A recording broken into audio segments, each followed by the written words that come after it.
Hey, Southern Ontario sports fans, thank you so very much for checking out the Sportsline Podcast on the CHCH and Parrot Media platform. I'm Bubba O'Neill.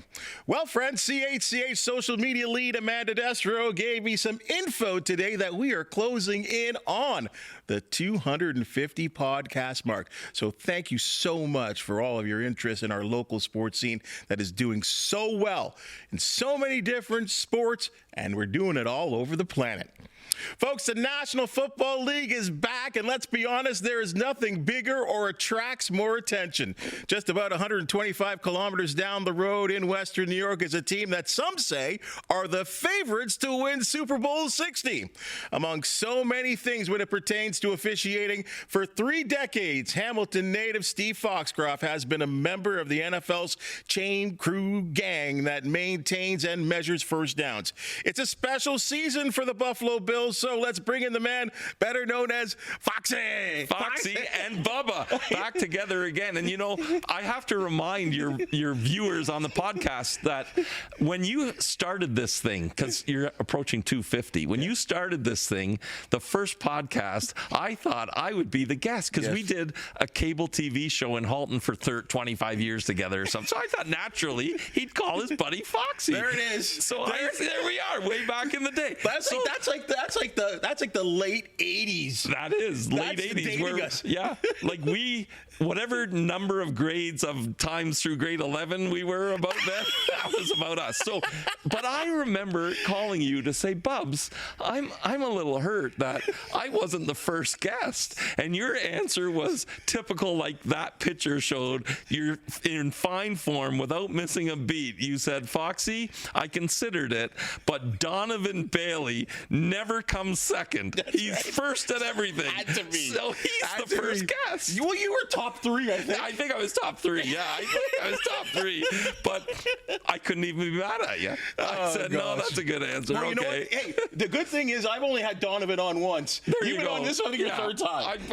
There's a little rut in this sofa for me. Actually, the first time he came in, he was in a suit. Now he's in a hoodie. I'm in a hoodie. He's relaxed. I'm relaxed now. And thanks for joining me in the hoodie. I wanted to be the Sportsline Podcast to be something really comfortable for people. Oh, it is. Right? And it is. And you've done great. So congratulations on approaching 250. I got a lot of people helping me out and making this work, and people like yourself. And as you well know, and you've been saying it forever, I use this line on the podcast. I mean, we hung out for a long time. If you can make it in Hamilton, Halton, and Niagara, you can make it anywhere. And those are your words. That's right. We've said that for years. And also, you said we're talking about the National Football League, but that's not how we say it together. We say it like this. Ready? 1, 2, 3. The National Football League. That's what we're going to talk about today. Yeah, for sure. You know what? From basketball, obviously, because of your father, you became an official, a high-ranking official in the OUA. You CIS, you did some NCAA games in Western New York, but I know you did a little football, and actually your brother Dave was a guy that did way more football than you did. How did you kind of morph into this chain crew gang? And I know a certain newly inducted Burlington Sports Hall of Famer had a little something to do with it. Yeah. Pete Moore is the guy you're talking about. But how I got so brother Dave and I got into officiating together, and we were both doing football and basketball. So what happened, though, was I was doing football. And as you know, most of the games back then, not every field was turf. So I'd be out in the afternoon, freezing cold, muddy. I'd come in after the game, filthy. My shoes were ruined. I'm cold as can be. And my buddies would be in the gym refereeing a girls' high school basketball game. And they're dry and warm and making more money than me. So I said to brother Dave, I said, we're crazy for doing this. I'm going to go do basketball. Forget this football baloney. And brother Dave goes, well, no, I'm going to stick with football. Right. And look what he did. 25 years CFL. Now he's in the replay center every week. In fact, the replay center. No longer the command center. No longer the command center. They don't give commands. They look at replays. So he's in the replay center, and we'll talk about what he did on Monday in a little bit too. We got to talk about that because he was the guy who made that call. But he did great. And he was a genius. But then I just stuck at it through a basketball or officiating friend of the family asked me to do the chain crew in Buffalo 34 years ago. So I stayed in football that way. It allowed me to stay in football. And it's 10 games a year in Buffalo. One game a year, you look at yourself and say, why are we here? Because of what I said earlier, the weather. Yep. Like one game a year, you think, why are we even here? Like it's crazy. So that's how I got started. To the uneducated, and obviously if you played the game, maybe to some extent you would understand what your role is. But I'm sure there's a lot of people out there, because I know I've talked to so many people that are still learning the game, and because it is one of the more technical games with different types of rules. So I would ask you, what is the chain crew? Yeah, what do they do? We're a big deal, but not a big deal. And we're more of a big deal when it matters. Like the Bills playoff game, Kansas City last year, the chain crew became a big deal. They were the story. So we measure the first downs. It's 10 yards to get a new set of fresh downs. And the big thing for us now, because you've probably heard the Hawkeye system. We'll get to that. We'll get to that. So we are the placement of the ball and keep track of it. And then the big thing that I do anyway, I help the refs with penalty mark-offs. Believe it or not, a lot of times they go the wrong distance, or they go the wrong direction, or something like that. Or also replay reviews when we go back. So we've all moved, and then there's a challenge, and they may deem the play overturned. So I'm the guy who tells the refs, okay, this is where we were. I keep track of it on my pole. I have a card. So I say it will be 3rd and 7 on the Bills' 44-yard line. And we might be on the New England 20. Right. Back we go. But that's our role too. So you're right there. So just for people to know, you are right on the sidelines, like you are seeing it all. You may have the best seat in the house because you're always on the ball. Yeah, always on the ball. I have the best seat in the house. I'm the guy who has the pole with the number on it. There we see it. So I keep track of the downs, and I move with the ball. We start on the visitor's side. So on TV, I'm at the top of your screen in the first half. Bottom of your screen, we switch over to the Bills sideline in the second half. Bottom of your screen in the second half. So yeah, I'm literally on the ball every snap for 34 years. Amazing. And I'm sure you have seen and heard some amazing things, some things we cannot repeat here. Exactly, yeah. But is there a memory? Tons of memories. And it's more like as we talk and you'll say a team or something, like Mike Tomlin, one of the best communicators. I love listening to Mike Tomlin just talk. Like he's so good. Kyle or Mike Shanahan, Kyle's dad, when he was in Denver, he would come up and ask me questions. Like he would say, is he close? Like how much do we got to go? Is it 3rd and 1? Is it 3rd and 2? And then he would coach off of that. So sometimes, and then of course you see Mike Vanderjack, a guy we grew up with, where you can go Tim Tyndale from Western University, Nathan Rourke recently. Like you see people and they've made it, and it's nice to just be on the field with them. And we're about that. We're about the local people. Like on Monday, and I know you ran into him too, Jesse Lumsden. Yep. Like he was with Seattle for a little bit too. Running into these guys, and and Ticats of course too, but running into these guys that we grew up with too is just a thrill, and it's special. But then I'm standing next to Peyton Manning and Tom Brady and Brett Favre and all these guys. I remember when they first came to the Sky Dome, when they had that series of games. But before that, it was John Madden who pushed the button to open the roof. And I'm sitting next to Troy Aikman. I think it was Dallas who was in. It was Troy Aikman or maybe Brett Favre. And they were in awe of the Sky. I call it Sky Dome then. I still do too.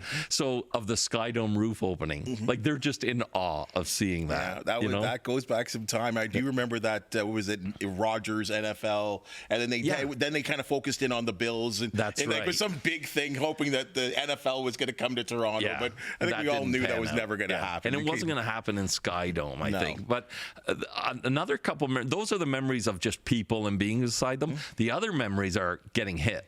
Like getting whacked, and there's been a couple of those. Yeah. It's coming quick. It's coming.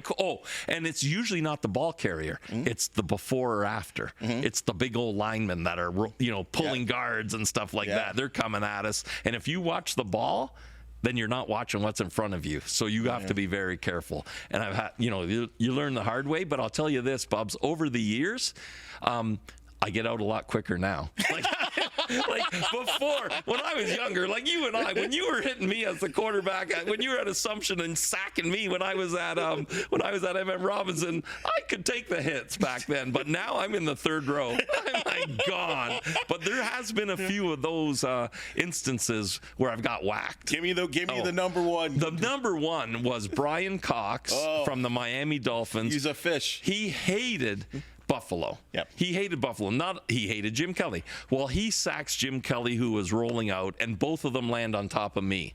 And it might have been the game where he came out of the tunnel giving the fingers. That's right. He did. To the crowd. Yes. And he got fined $10,000, like $5,000 a finger.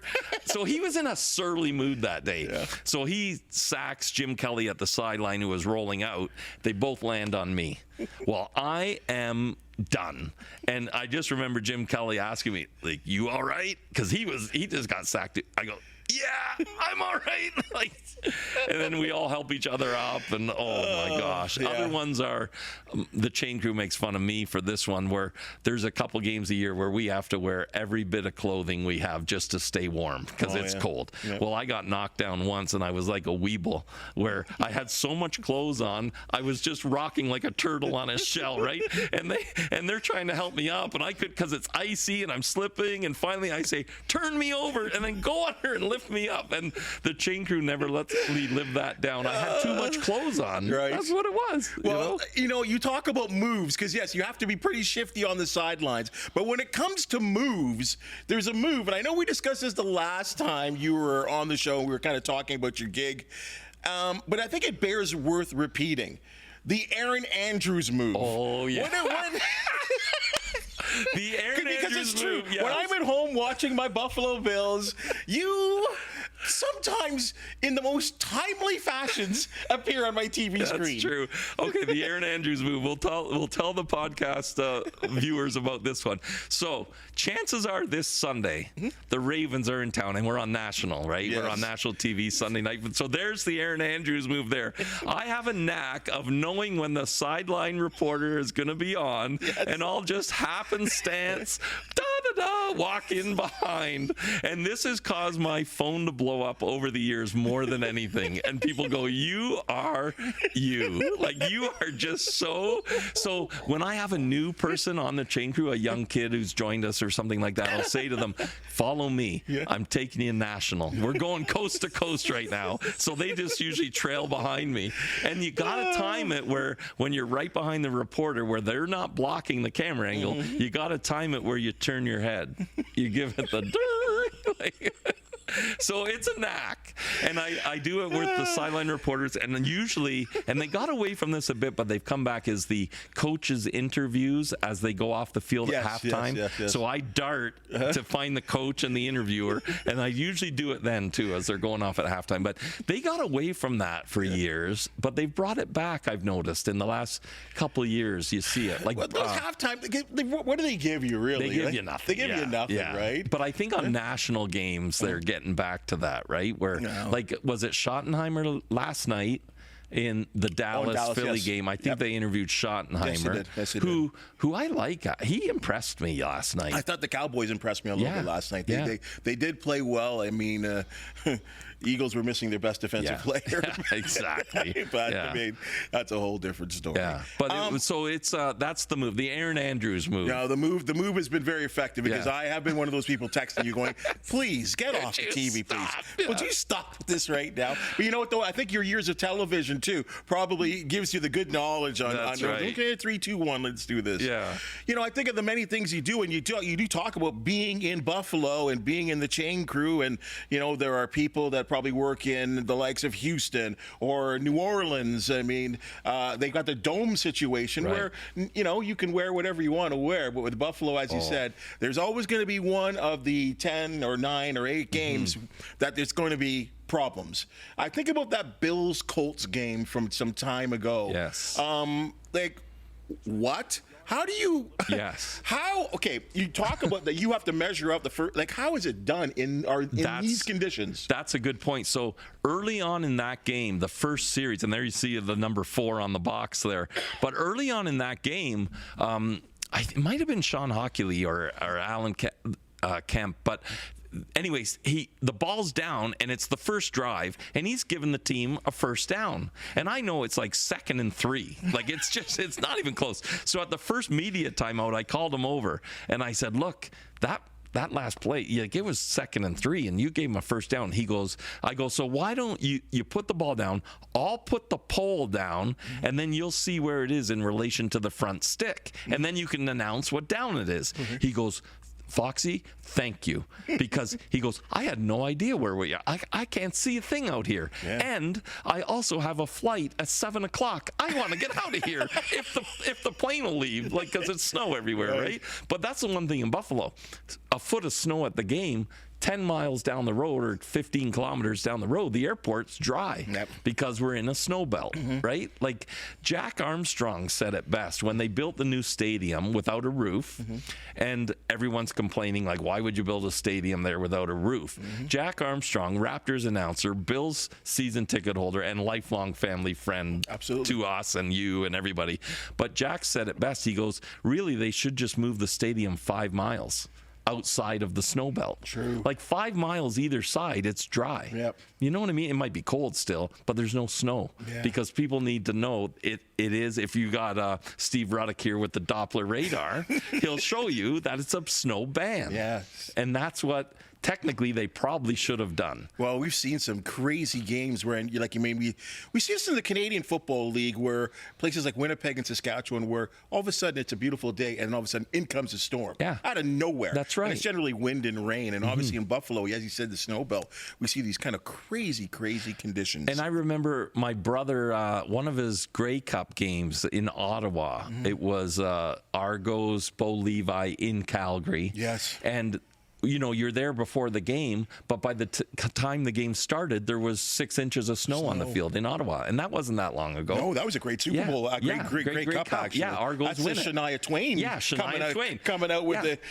with the dogs on a sleigh. where before the game, when she practiced earlier in the day, they had wheels on the sleigh, and during the game, they had to take the wheels off and use it as a sleigh. Yeah, it was crazy. That was a wild game. But again, weather is a factor. Right? Well, all the time. It's amazing to me that you guys can work in those kind of conditions and be as efficient as you are, because, obviously, as you know, as being a basketball referee, an NBA observer as well, too, that really we don't really hear about the refs, and no one comments about the refs until you do something wrong, or there's a missed call or an incorrect call. That's right. Whatever the case is. It's funny too, because I work with all the officials, some of them come from warm climates and they don't know what they're in for. Right. Like I always take extra clothes and extra those hand warmer, foot warmer things, because I've seen people, and I've seen it with quarterbacks too. Ryan Tannehill playing for Miami back in the day, he wanted to be anywhere else but Buffalo that day because of the cold.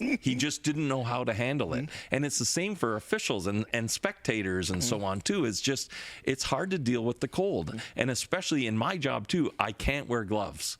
So my hands, I have to put them in pockets with hand warmers and stuff. And then I made probably, and Bubs, you and I, you're the smart one. I was always accused of like riding on your coattails when it comes to genius. Well, you would have told me to do this years ago. I've been doing it 34 years, but it took me like 24 years to buy a heated vest to wear. Yes. Like, why? You should have kept pumping that into me. AA batteries, man. Right? Exactly. That's all you do. So now I have the heated vest, and that helps a lot. Well, you're in the B-Lo, man. You need that kind of stuff. Hey, one last thing before we leave the actual sideline discussion.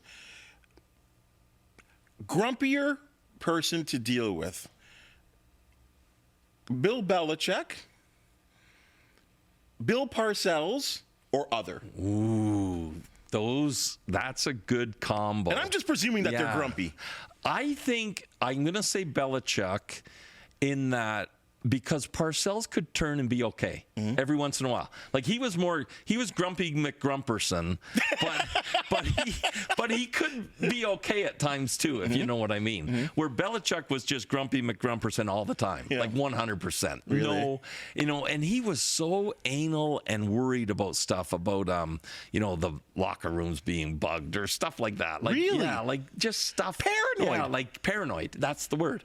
Are they filming us practice? practice? Are they doing this? They got accused of inflating footballs. Yeah, exactly. So deflating footballs. Yeah, so it's kind of like, why are you paranoid? Because are you doing that? Really? You know, like, so the grumpy part is that. Like, I think he was just grumpy most of the time. Really? You know, but you know, at that level, players and coaches, most of them are pretty good people. Most of them are good citizens. And to your point, what you said earlier, like referees, they only stand out in the media when something goes bad, right? Yeah. But same with players. Like when you count the number of players in the league and the number of players you hear about doing weird stuff, most of them are outstanding individuals. Right. You know, you and I covering all those kids growing up for years and years and years, and you continuing on doing it now in our area and nationally. You run across great people. Yeah, you do. You know, it's good people. Yeah. Your job is undergoing, like many sports, some type of metamorphosis, and I don't know how you want to describe it. I don't know if it helps or it hurts. I've heard some people say this is the way to go. I've heard some people kick back saying it takes too long. I'm talking about the Hawkeye technology, which we see in so many other sports. And I'll just quickly say this. I think in tennis, because there's just the line officials and it's either in or out, like it works. It's beautiful. Right. And it's fast. Yes. It's really quick. The ball is either in or out. It comes up on a screen and it's over with. And it's done in like 10 seconds. Yes. In football, there's a lot of people on the field. There's a lot going on. It could be snowing. Do you think that this is going to help? Or are you still sort of questioning where this goes? I think they're trying to make it consistent and correct. I still think the difference between football and tennis, like you said it, tennis, you're in a court that never moves. So they can set up Hawkeye, no problem. Never be wrong. But in football, think about it changes every play. Like it changes every series. So the Hawkeye has to be set up almost differently every series, every time there's a first down. Where in a tennis stadium, nothing changes for 3 to 6 hours. So it's easy there. I like the Hawkeye system. I think it's great.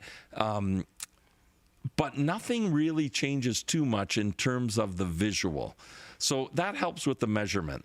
But it still comes down to, getting back to that KC Bills playoff game, it still comes down to the spot of the ball being correct. You can have all the Hawkeye measurements you want, but the argument will still be like that Bills game. It wasn't the measurement as much, it was the spot.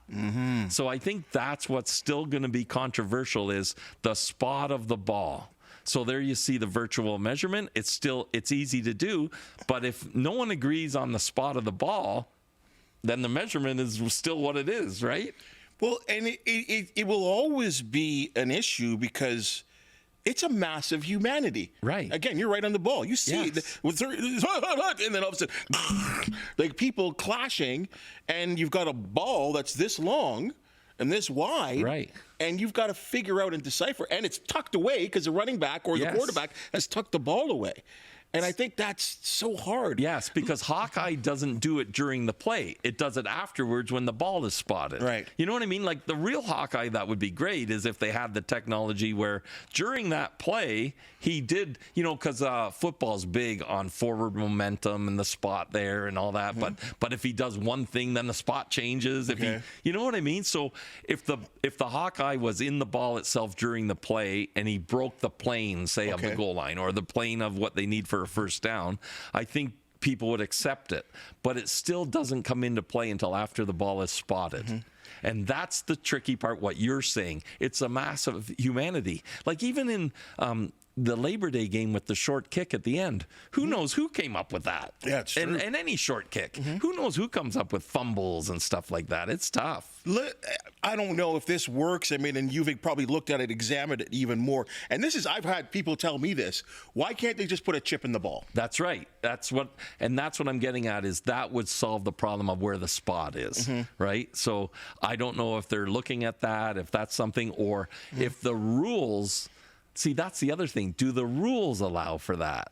Like, for example, they rule you down, your knee touches, but then you run 3 more yards. So does the spot, like the chip then would go 3 more yards. So then how do you bring it back? You know, then you're back to a human spot of the ball, not a chip spot of the ball. I think there's that there's so many instances in football where sometimes the chip where the ball isn't necessarily the final spot.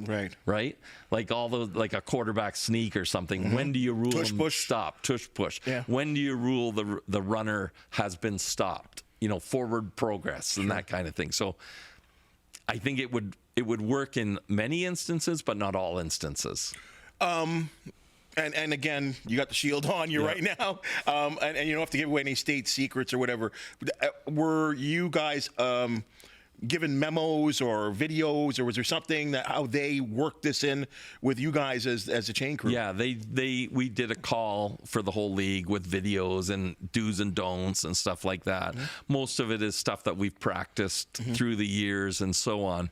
But they do say, like, we don't do anything different. We're still there because there's several things that come into play there is when a receiver say we're not there because they're using Hawkeye.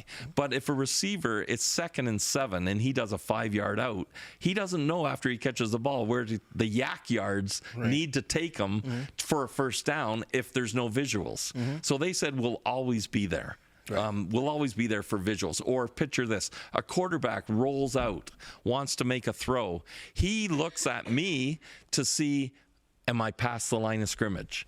Where, like, if I'm not there, the quarterback's guessing as, does he have to tuck it and run, or can he still throw it? Is it an offside pass? Is he past the line of scrimmage? So there's those things that are visuals where I don't think our job, anyway, will always be there. The visual for players, let alone fans, but players need to know. Yeah, I hope, I understand the need for technology, and I think it would be ignorant not to be able to use technology, and I use this for all sports, but it's really important, I think, still to have a human eye and a human touch and human communication, as you so need to do so there with the coaches and the players, because someone's going to want answers, right? Yes. So yeah.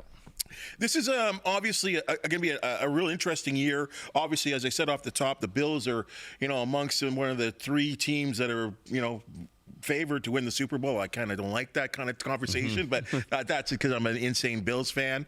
But it's also very special because it's season number 53 at Rich Stadium, Buffalo Stadium. I'm glad you said Rich Stadium. Yeah, it's the first one. New era, I think. A new era for field.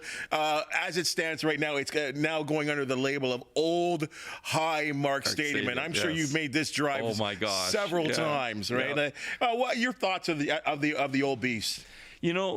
It's funny because I have 34 years of memories here, and I've even watched the transformation. People remember Doug Flutie may have saved the franchise when he went there, because that's when they were reducing the attendance, but adding in that ring there that you see, those middle club seats, and beneath those red club seats are those suites. And they took about 10,000 seats out, but added suites and club seats. And Doug Flutie revived it, and I think helped sell them because they were having trouble selling them because they're expensive, right? In a town like Buffalo. And just before, they weren't good. Yeah, and that's why, because they were lousy for a while too. So it's funny. I have so many memories, and what you just said there too. A lot of the memories are the drive to and from the stadium.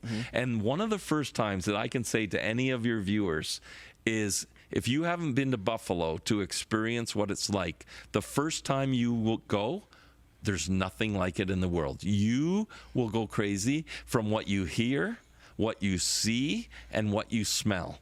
Like, as you drive up Abbott Road, in most cases, you can go there's so many ways in Big Tree Road, but I go up Abbott Road, and the sights, the sounds, the smell, the first time you do it is amazing, and it's something you'll never forget, and you can't believe the enormity of it. So I would say to anyone, if you can do it, do it. And if you can somehow do it this year before it goes to the new stadium, you got to find a way to do it. It's amazing. I'm glad you said that. I have a gal pal friend of mine that is kind of introduced football to herself and some of her friends over the last couple of years, and we went to a Bills game together. And exactly what you said, we are taking a habit. That's just I'm old school. I'm doing the same thing, right? Even if it takes longer, right? And there's some other shortcuts if you really, really know the area. But you're right. The enormity of it, the enormity of the event, the enormity of the event, the people. The fact that it is just a sea of blue, red, and white.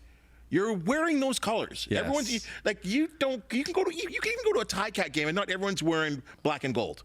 Some are, many are. Yes. But in this situation, everyone, kids, women, girls, men, boys, it's insane. It's just it's a culture. It's a culture. It's a culture, and it is so amazing to see. And when you walk into that stadium, and now you do it from a different, we saw those pictures, you're doing it from that tunnel perspective. But when you come in, maybe like where your season tickets are, and you're walking through the tunnel to go to your seats, and you're walking, once you walk into that bowl, which is dug into the ground, and you just see, you're like, wow, there's more people in this building than there is in the entire town of Milton. That's right. Yeah. No, it's so true. It's insane. Yes. You know, one of the things they've added in the last several years, which I absolutely love, I would say a flyover is probably one of the best things, but this is close to it, is they've got a legend of the game. And after player introductions and anthems, they have a legend of the game in the corner, get the crowd going with the, hey, hey, hey, hey, let's go Buffalo, and the crowd repeats it.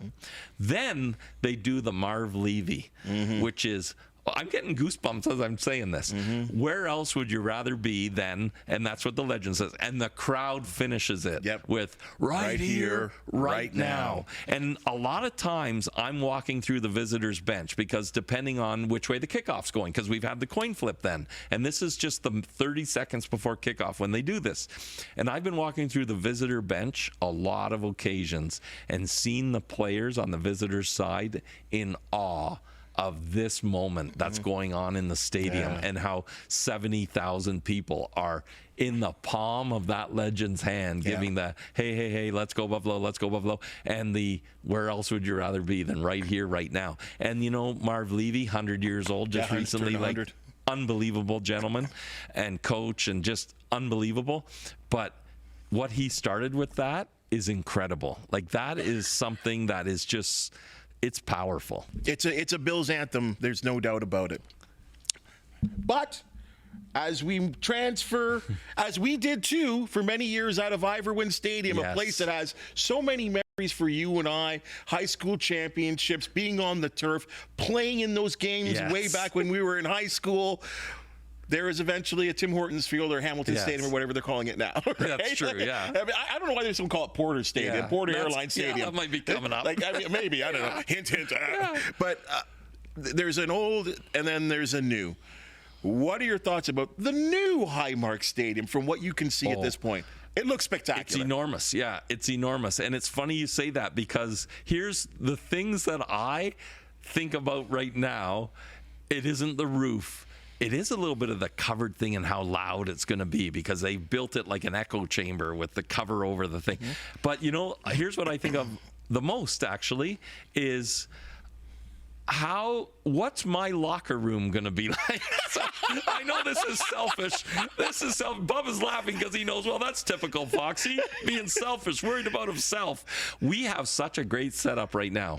My locker is huge in my current setup here. We're attached, the officials and us all are together kind of, and we got a huge locker, and it steps away from the field, which is great more at halftime. Like, because at halftime you got 12 minutes. It's in and out, right? So you may put some different clothes on because the weather changes. You go to the washroom real quick, boom, a quick snack or a cookie, and bang, we're right back out there. So I'm worried about where is our locker room going to be situated to the field.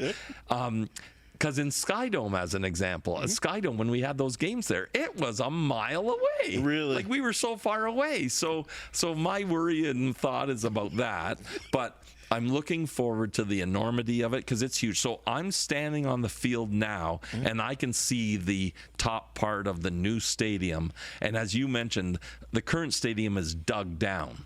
So I'm down underground looking up, and I can see, so if from the visitor's sideline, I can see the new stadium while I'm inside the existing stadium. That tells me it's huge. Like, look at that, how it dwarfs the old stadium. Yeah, and it's smaller capacity. Yeah, smaller capacity. So I'm excited. I think they've done a wonderful job with it. I've been fortunate enough over the last couple of years, as I go to every game, I see how it's progressed. Right. So now I see it where like that is, to me, it's like it's finished on the outside basically, right? So now it's kind of working on the inside. Yeah. So it would be like when your friends have kids and you don't see them every year. Yeah. But you see them, they're 3, they're 5, they're 7, they're 9, and you're going, wow. Well, that's what it's been like for me with the new stadium. Yeah, it looks going to be spectacular. something, yeah. And you kind of brought this up earlier. We were talking about Jack and his thoughts of moving the stadium to a different location. I think maybe some of the technology that's in this building right now might eliminate some of the issues that old Highmark Stadium had to deal with, because it appears from what I read and what I see and some instructional videos, like, and maybe even you yourself on the field, right? You might not be affected by if there's inclement weather because of the heated sort of cover that's on it. It's going to be natural grass. Yeah, heated natural grass. And if it does snow, it's just going to end up on the field. Yeah, it'll only affect the game, so the crowd won't feel it like they would in the old ballpark. I agree. And you know the biggest thing, if it ever snows enough where the field would be affected to the point where it affect the game, that tells me that it's probably snowing so hard that the game wouldn't be played anyway because no one could get to the stadium. Right. If you know what I mean. Yeah. Like it's a blizzard. Right. So the game is going to be moved or canceled anyways, right? If it gets that bad. Yeah. But to your point, it's so well done. It's going to be interesting that how the technology and the advancements of it is going to be something to behold. Yeah, you know? they say it's going to cut down the wind, which is, as you well know, there's a lot of kickers over the years. Yes, exactly. Come into Buffalo and disappeared. Like what the heck was that? Yeah. But you're right. The wind and wet is the toughest part to deal with because that's what makes you colder. Right. It's difficult. So I'm excited to see. Well, 2026, that season just a year away basically from that new facility going up, but there will be a part of me because as you well know, I used to hop up in my VW Golf GTI by myself for many years. There was this section there from probably about 91 to 93. Right. I didn't miss a game. I just went by myself and would hop there, get a ticket. Never bought a ticket online. Well, you couldn't get online, but I would just get it off somebody. At the corner. Southwestern and Abbott. Yeah. And it was easy because it was, I just need a single. Yeah, single. Right? It was so easy for me to do it. And at that time, as you said, at that time, Rich Stadium was 80,000. Right. There was no private boxes, right? No. So again, it was just mad people from Buffalo that just loved their football team. And I hope that still translates to the new building. One guy I want to mention, I think we had the picture up with me and Peter Moore earlier, right? But the guy we were waving to was Dave Nelson. Dave Nelson was one of you guys in the crowd, and he was season ticket holder, and he got friendly with like Jim Kelly and would go to the after parties and that, and a great friend of ours. Like just so it was kind of neat when I saw that picture. I remember, boy, that brings back memories with Dave Nelson, who again this year went into the Burlington Sports Hall of Fame, and well deserved. Well deserved. You want to touch football in Halton? Yeah. Oh, exactly. Let's come a little closer to home and close up on this. It's really important to get your feelings here on Labor Day, and we always want to call it the Labor Day Classic. And as I said on the post-game show, we love calling it the Labor Day Classic. Unfortunately, it was a classic that did not work in the favor of the Tiger Cats. I'll leave the floor to you here from what you saw, what the moment felt like for you, the build-up to it.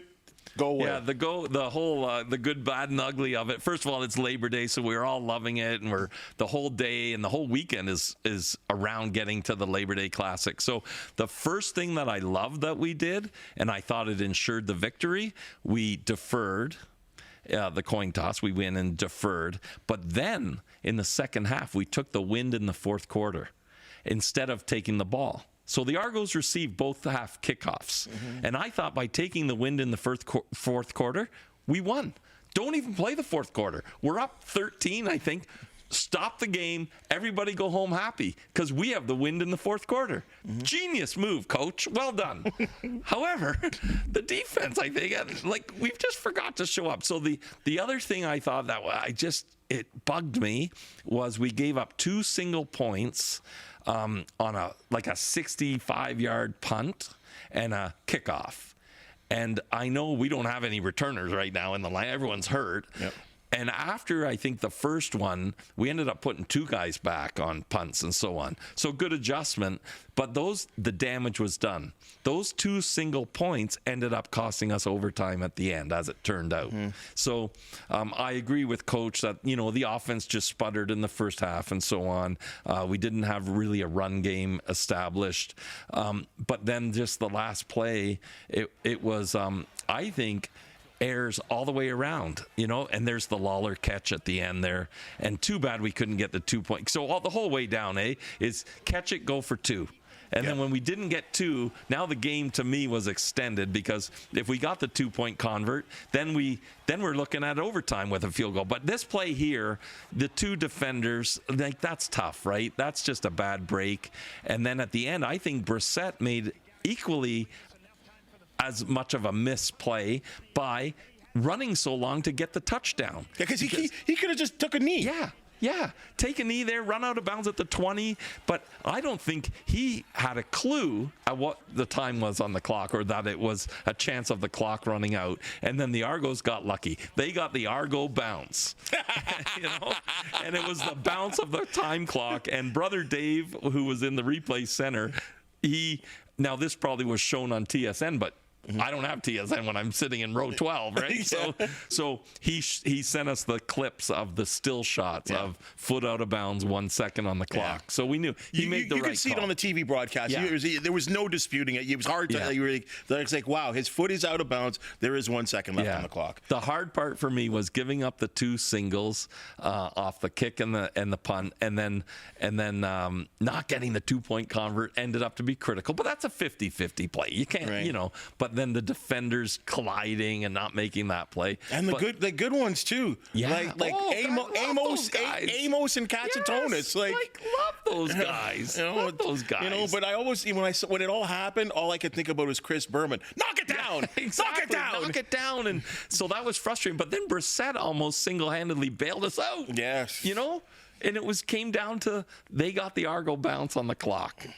So the Tiger Cats, who were 6-2, and over here at my sports area for the newscast, and I'm calling for Grey Cup. I'm thinking it's easy. Right. Yeah, 6-2. Yeah, so now 6-5. 6-5, and going to Montreal this weekend. Tomorrow. Tomorrow, depending on when you're watching, but. Now I'm concerned. Now I'm not confident. I went into the last several games confident as can be. I went into Labor Day pretty confident, but now I'm like, because Montreal's getting healthy. And that scares me. And what also scares me, so Toronto plays Edmonton next, who are no slouch. Edmonton's better than their record. But I'm thinking Toronto could still finish first. Like earlier, 6-2, I'm going, great, make plans for the Eastern Final. Like in Hamilton, no problem. We're probably going to the Grey Cup. No, now I'm like, this is a wide open race. Yes. And then here's the bigger thing. Can we or anyone who comes out of the East beat the 4th place team in the West? Because that's who's coming over. Like only 2 teams in the East are making the playoffs. Yeah, the crossover is it's in play this year. It's in play, and I think it's really in play. Yeah. Like I don't know if we can beat BC or whoever it is. Yeah. Like it's a tough one. It can be said though that it has been done. The crossover team have won the semifinal game. Right. Sorry, not the semifinal, the divisional game. Yes. But they have never, ever won the East final. I think it's been 2 or 3 that have done it, that have gotten there and been crushed in the end. That's right. But this year, the way the West is, wow. Like, who's the best team in the West? Calgary. Is it? Yeah. But is it Saskatchewan? Like, Saskatchewan would say, raise our hand. Like, hey, don't forget about us, right? They're leading in the standings. Yeah. But their 2 losses this season are to Calgary. To Calgary. And then here's another one. Winnipeg. Just because why? It's Winnipeg. It's Winnipeg. It's Mike O'Shea and Zach Caleros. Like, scary. I don't want any part of them. We haven't played them yet. Exactly. So that's my concern. Like, Winnipeg just, like, before Labor Day, Mike O'Shea, like, he's carrying around his clipboard. He's doing, like, did I tell you, Mike O'Shea in Montreal one time, I ran into him outside of the corned beef. I forget the name of the place now, but where you get Pub? like where you get the corned beef Montreal smoked meat sandwich. Yeah. So, and then later at the game, I see him and he goes, "Well, that was the best hour I ever waited for a 12-second sandwich." Because when you go to Montreal, you have to have the smoked meat sandwich. right. And I forget. My brother's going to kill me for not knowing the name of the place. But everybody goes. And it's like a 45-minute wait outside to get your sandwich. And Mike O'Shea's in line. And then later that was the best hour wait for a 12-second sandwich. It's delectable. But the place you're talking about, which is the most popular place, Yes. it's not the best. I've gone actually to the best. It's in a different part of Montreal. Oh, It's apparently it's like secretive. Only the Montrealers go there. Okay. So Because now the place you go to, that's the tourist trap. Yeah, that's the tourist trap. And it is a tourist trap. It's 45 minutes and there's no Montrealers there. No, and it's like $29 for the sandwich. Yeah. It's like when you go to for Oktoberfest or go to Germany and go to the Hofbrauhaus in Munich. You don't see any Germans there. No Germans there. But it's the Hofbrauhaus. Hey, love that you've come on.